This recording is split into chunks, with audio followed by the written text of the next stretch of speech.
was concerned in KDA and least deaths throughout an entire split. And then they have to come in cold onto this giant stage against a powerhouse in Fnatic, Season 1 champions, as you said, #1 in Europe. This is a tall task for both teams to try and take down. I guess that's why it's the World Championships. That is indeed why it's the World Championships, Jet, as we go into the game. Here we go again, ladies and gentlemen. It's Fnatic versus Cloud9, the battle of the ages, it seems, because pride is at stake, as well as a fair chunk of change and a place in the semi-finals. Who will they face? It's going to be Chinese opposition. Will it be OMG or Royal Club? We're going to be finding that out tomorrow, but right now, we want to know who is going to win. Who is going to come out on top? Will it be Fnatic, who currently picked up a great win in Game 1 and snowballed after 25 minutes up against Cloud9, who did effectively the same thing in Game 2. Both blue sides winning so far. Is it Fnatic's to take?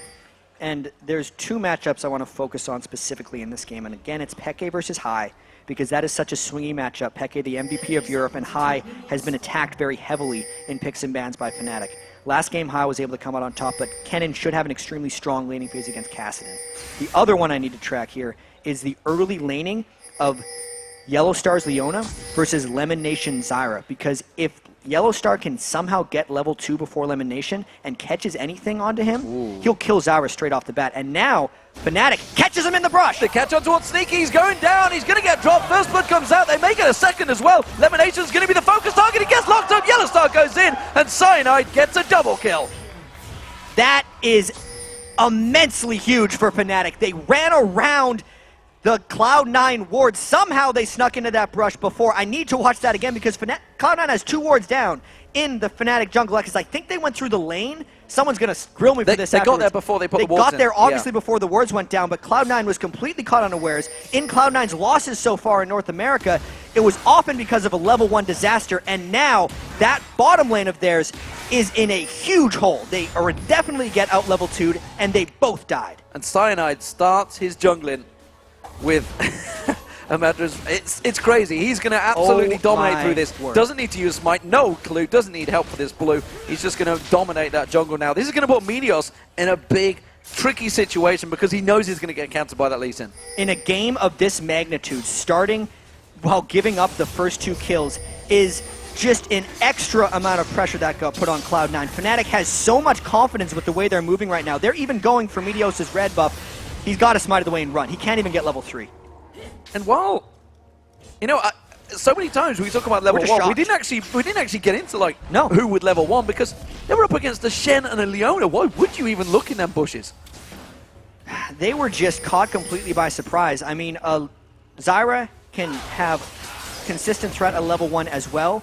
It was really just Fnatic outmaneuvering them. There's the catch as well! Lemon Nation caught out, having to use heal, which we didn't even touch on, by the way. Picking up the Summoner's heal, working out very well this time around, but Yellow Star and Pushu are starting to put a lot of pressure on that lane already. And we have been so lulled into level 1s just being ward trades that we don't expect that much power to come out early on in the game. This has caught Cloud9 completely off guard. They were just executing a normal level 1 for themselves, and it was Fnatic now just jumping out ahead. How much can they turn this on its head? They already got the heal from Lemon Nation. This Yellow Star versus, or this Pushu versus Sneaky lane could completely turn, knowing that they started with a couple kills. But the big thing actually is Pushu hasn't shopped yet, and Sneaky didn't burn summoner spells when he died, which is very key to mention. Let's watch this level 1 again. They taunted right onto Sneaky, no chance. And one thing that was actually smart of Cloud9, aside from getting caught out and killed, is neither of them decided to use summoner spells because they knew how dead they were. And more importantly, there was a lot of assists there. Soaz got the 2 assists. Pushu got the 2 assists. We saw the flash from Yellow Star actually. It was burned to get that lockup on the final one. But big advantages gained by the European champions Fnatic in this very early game. Let's see how it develops though. Not get carried away. It is very early on, and Meteos is coming up towards his top lane. There's not a ward that sees him. Pushu and Yellow Star feeling very confident. They're going in. They're going in for Pushu. Pushu may get locked up. The fear does get triggered, but it sends him towards his own tower, so it's not a favorable trade for Cloud9. Extremely close now. Cyanide coming in the mid lane as well. Hydus Lightning rushes away. That gank up top by Meteos needs to be pressured with some turret damage right now because they forced one back. and they're effectively forcing Cyanide to come up and cover. Remember, they took a 3-minute 33 tower in the first game. This time around, Cyanide is coming up there to cover it off. They're not going to keep on chunking down that tower. They effectively forced Fnatic out of their split push game in the last match. This game, they don't really need to do it. Maybe they will, with obviously the fact that Shen's there generally triggers that they are going to go split push. It's a very good trade for Soaz on Cloud Balls there. Yeah, early on, Soaz is definitely pressuring this lane as heavily as possible. Balls will not be ramping up for another little while here. He needs to get about level 7 or 9 and a Spell Vamp Spirit in there. Ooh, Pike has his flash burned as well by Cyanide. Double flash is burned, actually. Peke as well, taken very low, so the trade going well for High, but both of those flashes now down. It's going to affect High more than it is going to be Cyanide. Cyanide himself is just returning back to that jungle. He's going to be running like a monster around that jungle as well. In terms of farm, though, he's actually behind Meteos. Meteos always managing to farm a little bit of his jungle. The main advantages in this game are just those first 2 kills. They got 600 gold for the first blood, a split of 500 gold for the second one, so it is exactly so. Fnatic did not go back and buy after they got the kills because they happened so late. So if we're going to see that 2 kills start to snowball, it's actually going to be now, because Fnatic has went back, bought their first set of items, and is actually taking advantage of this gold lead. Check out those items from the AD carriers. Sneaky went back, he got himself a double Doran's Blade. Guess the Phage will follow, leading into the inevitable Trinity Force. But look at Pushu. Because he got that early assist gold, he went straight for a pickaxe. Is that a little overconfident? I don't think so at all. I think he's just trying to rush more damage than Sneaky can deal with. He's going to be building that into a Last Whisper anyway if he's going with the standard build. And he's just really just trying to get the immediate advantage. Balls has been dangerous for a while. The last time he scouted Cyanide with one of those Vladimir E's, this time he gets caught. You're going to see the ultimate coming in. He's trying to catch him out. He has Kapul away. And he has got that ghost on. He's going to go deep. Cyanide on this one. He has got him down. And would you believe it? That's a 3rd kill for Cyanide. Balls had burned his flash previously, gets his ghost burned on that one, and that was just a little bit of overconfidence in that lane. He picked the Vladimir as a counterpick to Soaz, had gotten a few levels under his belt, so thought that he would be able to start bullying him out, but that is why Cyanide was there for the gank. And you know, for any jungler, I would say getting 3 kills on him, it's not favorable. You'd want him on the AD carry or something, but it's a Lee Sin. Lee Sin's going to get going, and he's going to start doing a lot of damage. Especially if he can get around. The thing with this is Cyanide has an absolute window with which he can be effective here. He's built it into a Sightstone, so he's not actually getting combat effectiveness out of this. If there is a team fight force for Cloud9, it is map control and mobility that he's building into that Lee Sin right now. He wants to be hopping around, he wants to stop Meteos from having effective gank paths, and he wants to catch Cloud9 in multiple rotations. So this middle lane battle, Meteos is given the blue buff, or is he? He may take that for himself here. Absolutely he will, because it's a Kennen and a Vladimir. Neither of those guys benefit off the blue buff. 3 members of Fnatic gathering in this middle lane. We do see Lemonation coming down, realizing that something maybe a Pushy was spotted out there. They're going in towards High. High himself hasn't got flash available, but the kick from Cyanide does not find its target. This game is going to be a dragon fight very shortly for Fnatic, I feel. They have the Shen in the top lane. He's made the transition, and there has not been a dragon play made yet. Lemon Nation is still not level 6. Neither is Sneaky on Corki, whereas Pushu and Yellowstar are about 3/4 of the way to their level thresholds. The AD carries are fighting each other in the bottom lane right now, and Fnatic has just went back to buy another fresh set of items.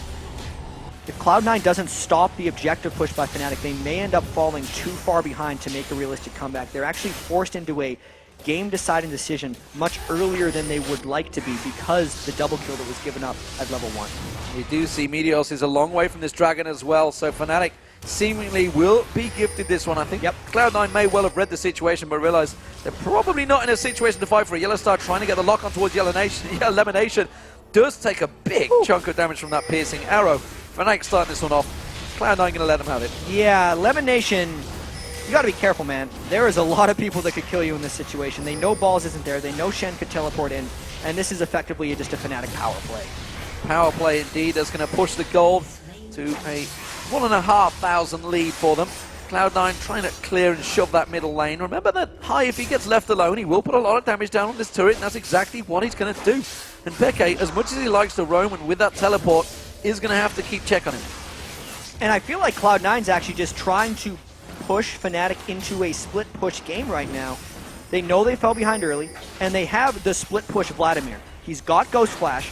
He's building in towards the Spirit of the Spectral Wraith, and Balls is hoping to draw enough attention that Cloud9 can just trade farm in the lanes and effectively bypass the disaster that happened early on. So, in terms of two top laners, Balls and Soaz, very much even. Of course, there is a death for Balls and 3 assists for Soaz, so that's going to be Tippy's gold in terms of farm. And you can see it is around about 600 gold lead. No surprises there. The big surprise is really developing across the board is, of course, the jungler, but it is actually, despite the 3 kills, only a, 300 gold lead that Soaz Cyanide has over Meteor. So Meteor's still doing a fantastic job of farming. Look at it, 72 to 32, because he's taken a couple of waves in the lanes as well. Yeah, Meteos is getting his items, but it's about the rest of his team that's falling back. You can see Sneaky is yet even to complete a phage, and Pushu is actually sitting on 1,800 gold right now on Varus. So when he goes back to base, he is going to pick up a truckload of damage. Elimination once again, just sidestepping the strike from Yellowstar, desperately trying to get on towards him. Good plant control, actually coming around. He may get shut down, and no! Flash is out, flash burn, but for an ultimate. Yeah, but that's a very low cooldown Leona ultimate right there. It's got 90 seconds from the time it's used, whereas Flash is much longer. Cloud9, though, gets first turret for the 3rd game in a row. Absolutely, Peke had gone back. He got himself that catalyst to go with the tears. It's the same build he used him for game 1. He's going to keep that pressure on, but high, he's going to keep on shoving that turret down. Like you say, he's trying to force him into that split push fight. Soaz stacking out the health, along with that Spectral Cowl he got earlier on. Meanwhile, Balls, of course, going for a little bit of damage and lifesteal. But it's the AD carries we want to focus on. Pushu went and got that pickaxe a long time ago. He must be sat on a fairly sizable amount of gold here. Yeah, 2,000 gold to 1,000 of Sneaky. As far as actual items right now, though, Cloud9 might be able to duel this. They have Cleanse instead of Barrier. They flash for it, they catch Elimination, but that's a deep engage. Chain of Corruption goes down, so you're going to see the Stranglethorns coming out, but it is going to be enough to get themselves a kill. Elimination goes down.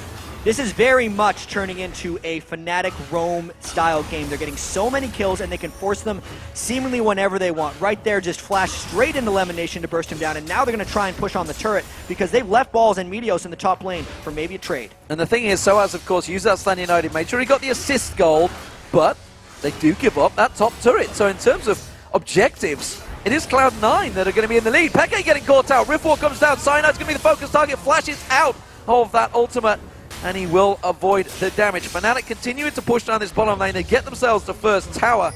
Cloud9 will get that top one, though, so it's 2-1 currently in terms of towers. And I know we say it all the time, but Peke has farmed up fairly well on Kassadin, and this is the point of the game where he's going to want to take over. Elimination, you can't go in there. Uh-oh, he's going to get caught out, stunned, stake down. And that is another free kill, effectively, on Elimination. He is getting focused. Yep. If Leona gets ahead of Zyra, it's not good for Zyra. She cannot check her own jungle for blue buffs. This is something Fnatic has controlled well in all 3 games against Cloud9. Yet another blue buff steal for Peke, and this is going to increase the threat of Peke around the map as well. Cloud9 wanted to set up a split push strategy here. Balls wants to be split pushing off on his own, but if Peke has the blue buff on Kassadin, he can control pretty much the entire map because rift walking no longer becomes a cost for him. This is almost certainly the most pressure that I think Cloud9 have been under in their professional gaming lives. Fnatic 5-0 up in kills, 2,000 gold almost in the lead now. And actually trailing on turrets, but that's not really the focus because Fnatic are getting the game that they want. Pushu, Infinity Edge. Not even gone boots, just gone straight Infinity Edge. He's definitely trying to snowball this one. That's what he did with the early pickaxe. Occasionally we see Varus go for the Infinity Edge rush. He's actually still maxing his piercing arrow. He's just hoping to get a couple crits right now to turn a lane on its head. I actually think that the next dragon fight is going to be a huge impact, but again, this is that roaming power of Fnatic. Leona's coming in. Meteos might try to help this one if Balls can get out of it. Yellowstar comes around. He was waiting for that pull. He's going to get locked up. There it is. Dead. Against Balls goes down. It's 6-0 in kills now. Cloud9 have a good response here, but I'm not too sure they want to go for it. That could be a turret for Fnatic. Now look at Sneaky. He's in trouble. Peke closes the gap. He's going to get caught. Force Pulse goes down. He doesn't have a turret. Cyanide catches on towards him. Still dodges the trade. Oh, nicely Riftwalk out of that. and that will be another kill, but this time it is Peke. And the worst thing about these deaths for Cloud9 is they are burning their summoner spells and dying, which means the next set of roams are even more deadly from Fnatic. Cloud9 completely on their heels right now and not able to deal with this roaming assassination squad of Fnatic. And they pinged onto High, and they were like, he's staying here. Let's keep pushing. They've got that split push going on the top and on the bottom. Now we see they're going to see High coming in there. Fnatic, I feel, will back away from that one as Cyanide does manage to land the Q. They went in for it. As we don't quite see it, High's dead. Again, one after the other. Fnatic has brush control in all these pink wards, and Cloud9 is desperately trying to get it back because they're trying to farm their lanes, but Fnatic is just not allowing them. 1 kill turns into 8 kills. And the danger right now is that Peke is getting them kills. 2-0 is equal in farm, and we see High, he's trying to get that Zhonya's Hourglass back out again. Cloud9 might try Rush Dragon here. This would be their last-ditch effort, but Cloud9 wanted to set up this Dragon when High was level 11 with his ultimate up, but because of the roaming of Peke and the rest of Fnatic, they were able to kill High and burn his ultimate. So this Dragon becomes a much less attractive fight for Cloud9. I still almost feel like they have to go for it, though, because the lanes aren't safe, and the first thing they want to do is actually have a fight against Fnatic, where they have a hope of a chance. And you've got to give Fnatic all the credit in the world. All the credit in the world. From that very first 2 kills, they've kept the pressure on Cloud9 every single step of the way, all 16 minutes of this game. Everyone with the roam, the Lee Sin especially, picked this time for Cyanide. Instead of Jarvan, instead of Elise, he goes for it, gets the first 2 kills, and he has transitioned brilliantly. The early Sightstone for the map control, and now, potentially, a game-breaking Dragon fight. Big, big fight. There's a 4,000 gold advantage for Fnatic, and everybody has bought items. Peke probably sat in a chunk of gold. Actually, no, he's just been back and got that blasting 1. And remember, they're up against Elise Sin, as well as Cyanide. No, Meteos, this would be a horrible smite fight for Cloud9, which is why they're going to back out. Yellowstar goes in on towards High. He's going to catch him down. Peke comes in. It's another kill for Peke. Ball's taken low as well. That's going to be the inner turret, the middle turret going down as well. Meteos does get himself the bottom turret. It's going to be an even trading turret, but Fnatic can keep going on the inner here. Fnatic has endless aggression. It is consistently catching Cloud9 off guard. Everyone can chase for Fnatic. Everyone is diving in, and it is working masterfully. Meteos continues to push on the bottom lane. He may get that down before Fnatic respond. No, teleport coming in there. It is going to be Peke on towards him. That's going to be the inner turret going down as well. Peke is going to give chase on towards Meteos here. I'm not sure he can get away. The rest of Fnatic are closing the gap as well. You can see Yellowstar pushing along the top side. They have full control of Meteos. He uses that fear leash, but he's only simply going to send Peke away. Rift walks back in there, goes in towards the Paranoia, goes straight in towards Yellowstar. The kill goes to Pushu. Fnatic is everywhere, as far as Meteos is concerned right there. He thought he was going to make a great escape, but again, summoners and ultimates burned by Cloud9 attempting to escape, meaning the cycle of death will never end for Cloud9 because Fnatic can continually catch them without defensive summoner spells and keep growing this lead. High might get caught out of position here. Peke feels like he go for it, goes in, puts that Rift Walk down, and force pulses onto Balls. High is sticking around it. They may try and turn this one towards Peke. They have got good damage and he's low on mana, but they can't pick anything up from him. It's 10-0 in kills. This game is dangerously turning into an avalanche for Fnatic. It may already be an avalanche right now if we just think of what Cloud9 has been able to do about it, because it's effectively nothing. Cloud9 has been in the process of setting up a play, but Fnatic stops it right there. They're killing Cloud9 in the planning phase. So as on Shen hasn't even had to use his ultimates. That's how far away Cloud9 is to making plays. Yellowstar has been everywhere with Leona. Cyanide has been everywhere with Lee Sin. And it's normally actually, in a typical Fnatic game, you have that 4-man squad that goes around for Fnatic and then Peke making plays. This time, it's just a scatter of everyone. It's another unexpected move. Sometimes it's just Cyanide and Yellowstar. Sometimes it's Pushu and Peke. It's really no way of Cloud9 keeping track of them. And since Cloud9 continually keeps dying in these lanes, there's no way of them getting the control back. This lead is just going bigger and bigger, and Peke has the freedom to wait. And look at it going towards High. Actually, maybe Yellowstar that's caught out of position. Slicing Maelstrom comes down. That's going to be a quick ultimate coming out. Stand United slices across. Yellowstar is back in there as well. He's going to back out. So as it gets caught with the fear leash, he may shadow dash across. He does. High gets caught out. Peke's coming up from the bottom lane right now. High's going to try and get away from this one. He will get taken down. The damage is too strong. Chain of Corruption lands on towards Balls and Lamination. Meteos is trying to put damage, but Simply put, Yellowstar is too tanky right now. He can't take him down. It's going to be Meteos going down. Can he get the kill? No, he can't. And now Peke, he's going to keep on chasing. Gets on towards more. Rift walks back on towards him. Force Pulse on there. They're going to give up. And as you say, that was simply Cloud9. They thought they caught Yellowstar out, but they turned it around. Yellowstar is a powerful Leona right now. So much base stats and base armor. His W is actually max. So they were trying to finish off Leona, who had a bonus 70 armor and magic resistance, whereas Meteos hasn't built a singular offensive item. High is too far behind as well. He hasn't completed his Zhonya's Hourglass. No one on Cloud9 has been able to reach their farm thresholds because everyone else on Fnatic has been denying them from farming by killing them. Well, you mentioned Balls. He is a great farmer, and he is actually ahead in farm, but that doesn't matter because Soaz is just so strong. And look at the gold across the board globally is massively in the favor of Fnatic because they've all been helping out in these kills. 12-0 the kill score right now for the European champions Fnatic. They seem to have stolen a march over Cloud9, and right now it's simply Cloud9. They have to turtle this one. They have to sit back. Can they try and push those lanes? It seems to be Balls is the chosen split pusher, as you mentioned right at the start, but I'm not sure it's going to work. Yeah, from Champion Select, Balls was the guy who has to split push, but from level 1, things have just went too badly for Cloud9 right now. The first and second games were so incredibly close, and then Fnatic had the aggression to just go for a big play level 1. They got the gamble to pay off, and really since then Fnatic has just played masterfully. They've stopped everything Cloud9 has been trying to do. Cloud9 actually got a little sloppy sometimes, checking brushes they didn't necessarily need to check, but it's Fnatic. Fnatic is in every brush as far as they know. 5 members of Fnatic coming to that top, and High taken down half his health from a single combo from Peke. Oh, the piercing arrow lands. They got to back out of this one. They can't give this fight up. You can see Cloud9 is going to catch on towards Lemonation. He's going to get locked down. Balls tries to come back in there, puts a good hemo flake down across Fnatic, but it doesn't matter. The damage is done. Piercing arrow lands on Sneaky along with a null sphere, and he is forced out of the fight as well. Fnatic can keep on pushing.